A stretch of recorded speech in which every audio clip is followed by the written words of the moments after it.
it's Brian from Ducts, and today we'll be making a duct tape wallet. This will be a two-part tutorial where I show you how to make the pockets, the billfold, the ID, and I tie it all together until you make an actual wallet.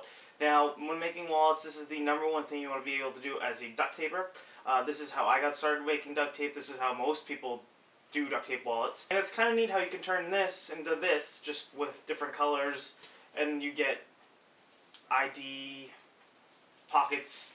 It's just cool how you make a duct tape wallet as simple as it can be. What I've done is I've taken all the parts you'll need and I put them in a PDF form, and you can download that from the link section below, and then you print it off, and this is going to be exact measurements on all the parts you need.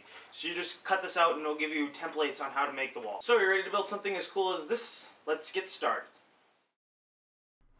So here's just the basic things you will need in order to make a duct tape wallet. The printable PDF that is below, which would give you the bifold printout, and it's 8 by 7/8, which is 4 strips of duct tape down. You're also going to need scissors, an X-Acto knife. I would recommend getting one of these at a hardware store. It's not exactly necessary, but it'll help you out in the near future, and it'll make cutting a lot easier.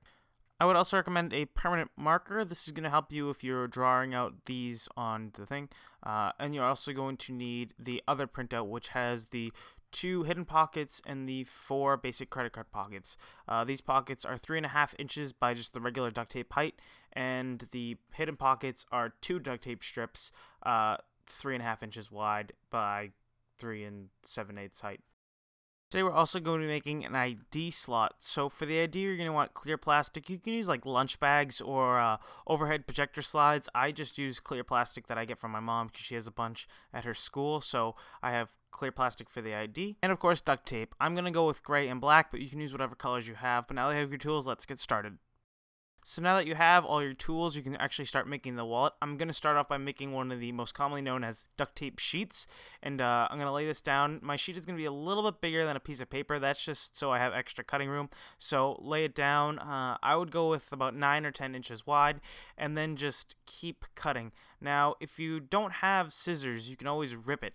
And ripping's kind of easy. You just kind of grab it and rip. Now, I've kind of speeded up here, but basically you're just grabbing, cutting all the way down until you have about the size of a piece of paper. Then flip it over and continue going on that side.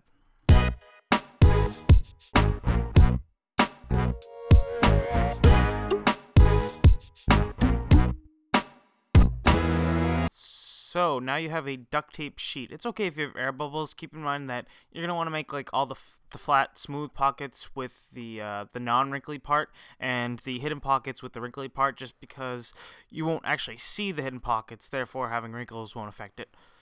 Now you're going to want to cut out all of the things from the PDF and draw them down on the duct tape sheet. This is where the permanent marker comes in hand, so I've split it up here, but basically trace it out and then cut it. Now, you could also like tape a strip and then flip it over and tape it again, but this method is just simpler because you have it's all basically there, so you can just cut it out. So there's your first pocket. Now you just want to repeat it until you have all of this. So let's just go over what we have. We have 2 hidden pockets, 4 credit card pockets, and an ID. And the ID, it's just 2.5 inches tall by 3.5 inches wide. So you can cut that out if you want. If not, I will show you 2 different ways in part 2 of how to stick the pockets down if you're not using an ID. But if you are, just 2.5 by 3.5. And here's the billfold. And here's where I took a little shortcut, which you can also do, and I just taped right onto the paper. I cut it out and then taped it on, and this is so when I actually stick the dollar in, it's not going to get all tape covered, and it's a lot easier doing it that way.